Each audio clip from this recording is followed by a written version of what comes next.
last night with the words, "Been here before, can't wait to do it again." And unless you're not aware, Russell Wilson won his Super Bowl in MetLife Stadium, throwing for 206 yards, 2 touchdowns on the way to hosting the Lombardi in Super Bowl as the Seahawks beat the Broncos at MetLife Stadium 43-8. That was back in 2014. That was a very long time ago. These are very new times. There's a lot to dive into. I'm commercial free for 20 minutes, people, so put your feet up. We got a lot to get into. I'm G. Wood. I'm looking right at you. What do you think of this move, Russell Wilson to the Giants? Well, it gives them a professional outfit at the quarterback position, something that they obviously struggled with last year. I think the biggest thing for me is like Russell Wilson be able to run the operation, but it doesn't preclude the Giants from potentially taking a quarterback in the draft, whether it be at number 3 or at some point during the draft. But listen, the Giants, they were in a precarious situation. Like, it was almost no-win situation, but they needed to get a veteran guy in there. They got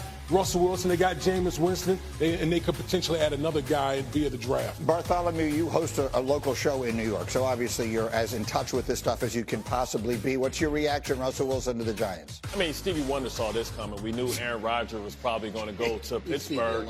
So we understood that, the Giants had to get a professional quarterback, bringing Jameis Winston in.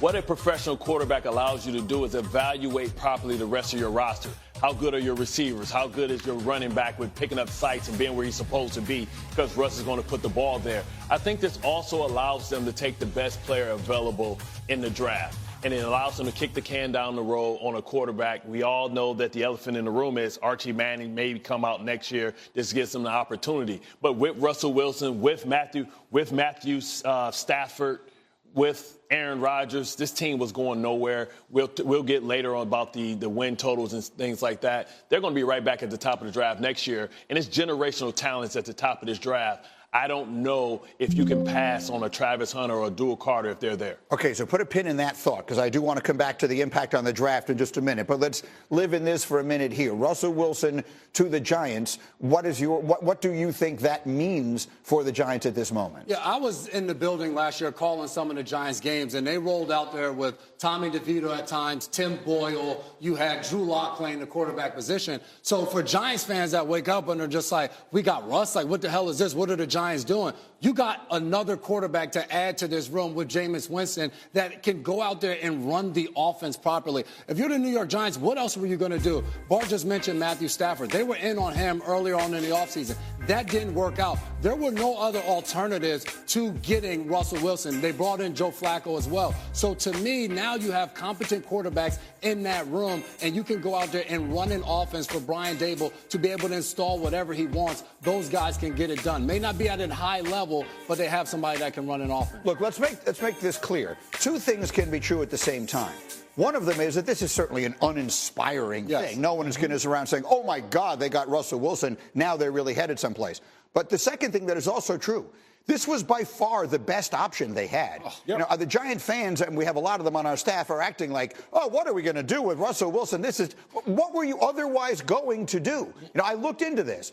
Patrick Mahomes, not available. Joe Burrow, they're not trading him. Those things weren't options here. This was the best you could do. In fact, it was exactly what I said they should do. Sign Russell Wilson, a professional option who can sort of carry you through, and then address quarterback in the draft. You don't have to do it at 3 now, to your point. You can trade up into the back end of round 1 and take Tyler Shuck from Louisville, who I believe has terrific potential, and that feels like you could then bring him in at a reasonable pace. Now, the question that you're asking is, these signings the Giants make, and again, if you add up the money that they're guaranteeing Jameis Winston and Russell Wilson combined, it's still what a backup makes in a lot of other places.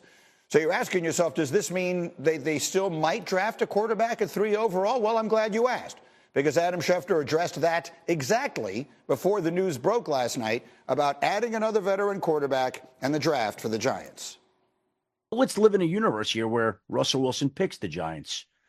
I still think with Russell Wilson and Jameis Winston and Tommy, I still think the Giants may go ahead and take Shedeur Sanders at number 3. So whether they sign Russell Wilson or Aaron Rodgers, I don't think it changes anything.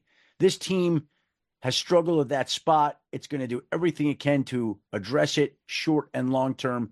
And if the Giants love Shedeur Sanders enough at number 3, I don't care who they add between now and the opening night of the draft, I still think that Shedeur Sanders would be the pick if that's who they believe in.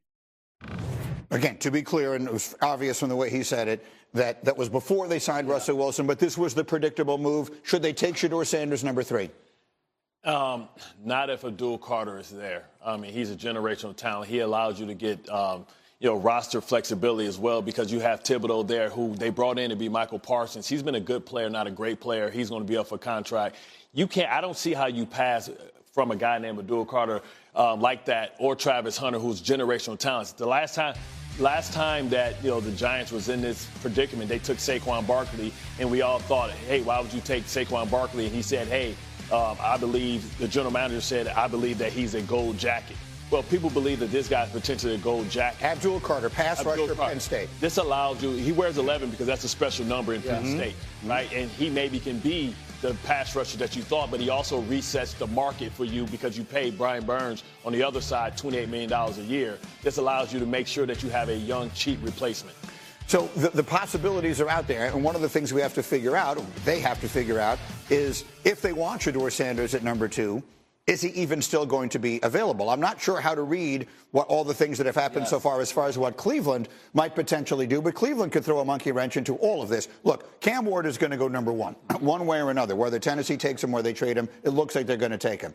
So the Giants then will, once that happens, the Giants are guaranteed to have the option of Travis Hunter or Abdul Carter. Right. One of the two of them at minimum has to be available. The question is, will Shedeur be available? If he is, should the Giants take him? I believe so. I think for the Giants, if you're looking at it and you believe and you love Shedeur Sanders, to Shefty's point, bringing in Russell Wilson doesn't change that. So if you're looking at Shedeur Sanders, you say, hey, we can have our quarterback for the next 10 to 15 years. That is huge because Russell Wilson is on a 1-year deal. Jameis Winston is on a 2-year deal, a 1-year deal. So those guys aren't long-term solutions for that quarterback position. And for the Giants, since Eli Manning has left, it's been a revolving door. Daniel Jones wasn't the answer. So then you went to multiple other guys trying to fix that problem. So to me, if you think Shedeur Sanders can be that guy of the future, whether you have 2 veterans in the locker room or not, go ahead and bring in a guy like Shedeur and allow him to learn from those guys while also competing. He could replace one of those guys if the season isn't going the way they need it to.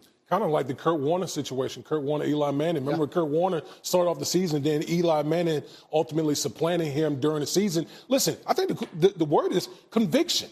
If you have conviction that this young man can come in, and I'm talking about Shedeur Sanders, he can come in and be that guy here in New York City, then it doesn't matter who else is on the board. You always take the quarterback. So in this situation, it's all about what the Giants and Joe Shane and Brian Daboll think. If they think he's the guy, then you go out and take the guy because we know they've tried to throw many darts at the quarterback position and it failed every time. No matter who the Giants take this year at quarterback, they won't. I don't have the Giants winning a home game. It's hard to find a win on their schedule. So they're going to be right back at the top to pick the quarterback position. And when you talk about, when you look at your big board, I think that you have to ask yourself, if the Giants had Shedeur